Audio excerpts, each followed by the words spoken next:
Welcome to the first episode of Examining Life. I'm talking with Josh today. He's an undergraduate student at Southern Connecticut State University. And what's your major? Philosophy and a minor in political science. Okay, wonderful. So the first question that we're going to talk about today is, what is the meaning of life? So I think the way I answer that question is directly tied to the existence of God. I think people connect that and think, oh, you mean religion. And I think religion is a way to relate to God, but I mean God, which is a difference from religion.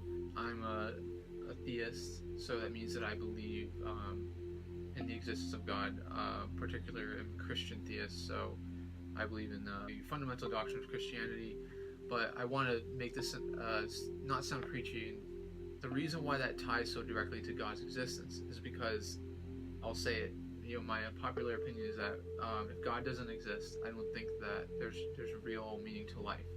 But there's two elements of God that makes that so foundational in a way that that everyone can relate to, but I think not everyone completely gets a hold of. So the two aspects of God that are very important is He is the good, the essence of good. So when you think about Aristotle and what he was thinking about, how everything you do in life goes up some kind of chain, that you do at some point you do something just for the sake of itself, and that is the good, and that would be God, that essence of good, and everything that you experience in life that is good is that experience of God. But then you have the personal aspect of God, you have the relational aspect. So those two elements of God, which is the essence of Him being the embodiment of good, but then personal.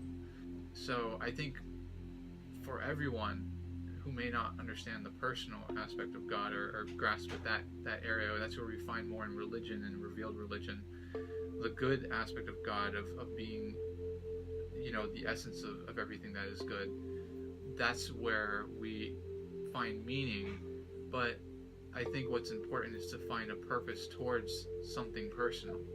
So I think that's an important aspect, because if your purpose in life is just towards nothing, towards nothing that is, I guess, personal. If you think about everyone that has some purpose in their life, it relates to a family member, a friend, or someone they care about. And that's because I think deep down we have some kind of thing in us as beings that we need to be relational to something personal.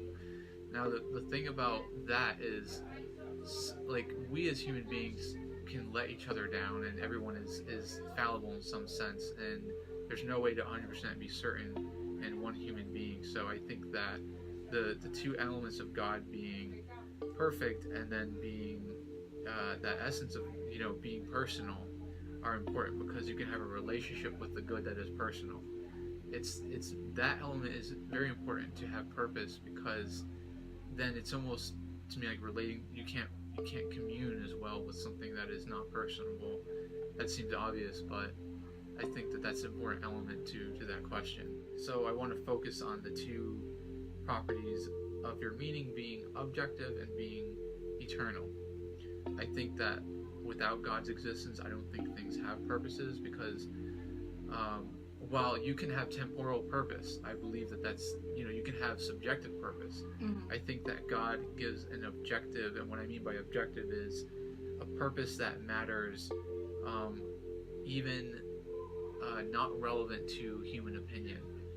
So any purpose that is attached to, like, necessarily attached for its existence to human opinion or human thought or human, has that foundation in just human opinion, is subject to be destroyed, or to be at the end not ultimately purposeful. Like this is a property I think we all want our lives to have, is objective versus subjective meaning. Mm-hmm. And even if we don't want to believe that, we say we don't, I think that we act in a way, we behave in a way as though this is true, which is that the purpose of our life is objective. And to elaborate, objective, an example I want to use is what happened in the Holocaust. If you read about those stories, these are people who were dehumanized. They were devoid. They were essentially devoid of their purpose. Mm-hmm. They were devoid of their meaning, according to those officers, SS officers.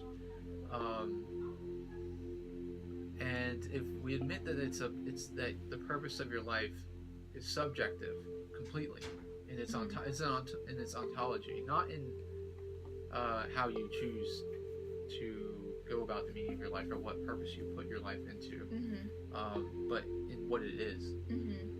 If we admit that it's subjective completely, then we admit that the purpose of those people who suffered was immutable, and therefore they really had no purpose, and it was dispensable. If we admit that it's objective, which I'm sure we believe, we tend to believe that. I don't want to assume anyone believes it, but it seems obvious in some way. It seems intuitive. That's not necessarily proving that it is, but I'm just kind of telling you, observing what it appears to be. If we believe it is objective, then that means that those people had purpose regardless of what happened to them, regardless of what was done to them, and regardless of what we do to ourselves. This is why we can tell people who are suicidal, people who are genuinely feeling like they are meaningless, that your life does matter. Your meaning matters. You have a purpose, and that purpose doesn't have to be eternal.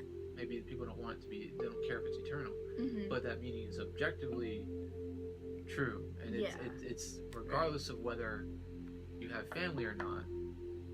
You have a value to yourself that is not dependent on people's thoughts, because there are people who don't have people to relate to, who So I think that's one way to start.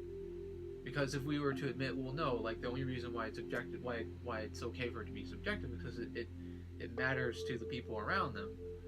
But then there are people who don't have that. So we're going to say that their life is not objectively meaningful. So I think that God offers the eternality, the objectivity, and the, I guess, non-immutability. Or is that sounds like it's redundant. I don't know.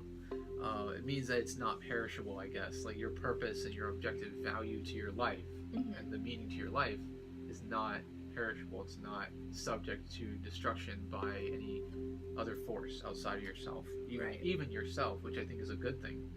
So with God adds this element to the meaning of your life that is eternal versus temporal. And people are okay with believing that their life or maybe the meaning of certain things in their life seem temporal. People know that their families are going to die. People know that that's all going to happen, that things that they love are going to pass away. But that doesn't mean that it means any less to them than if that person was going to live on forever. That doesn't mean to them that the purpose of that person's life or their own life isn't going to have some kind of meaning. And I've seen these debates or had these discussions where people are saying, well, that it's okay that it just matters to me now. And I can understand that, but my kind of way of tackling that is just to say, well, the element of God adds more to that purpose, and I think that we have that thing in us as human beings that we want something for what we do, like what we do to matter, not just temporarily. I think this is kind of the dichotomy that people often get wrong, where they think that what we're saying is, someone like myself is saying that if you don't have God, you have zero purpose. It's not what we're saying. I believe, you have purpose, but I think the elements of God offer something better. So the element of God in the meaning and the question of purpose is that God adds the things you do in your life matter for eternity. So if what you do matters eternally, then it would matter more certainly than something that's temporal. So there's that element, something that matters, something that it seems that, just logically speaking, maybe not in your own feeling, but logically speaking, something that matters, something that has a meaning for 5 minutes versus 100 years seems to be still temporal. There's no, to me, real essential difference other than emotional difference. But that's something that is 5,000 years of purpose, but then eternal years of purpose. There's a real difference there. So I think God gives that purpose that goes throughout time, and that means that everything you do now does matter always and for eternity. That's why I find purpose related to God is very vital. So, and then just to quickly sum up, this is a lot to sum up, but I think God is the embodiment of good. So I think that how we relate to the good, which is God, is the meaning of life. So I think that basically the reason why I find God and religion and that to be essential towards the meaning of life is just because it adds the personability and it adds the eternal aspect of it. Okay. Thank you very much.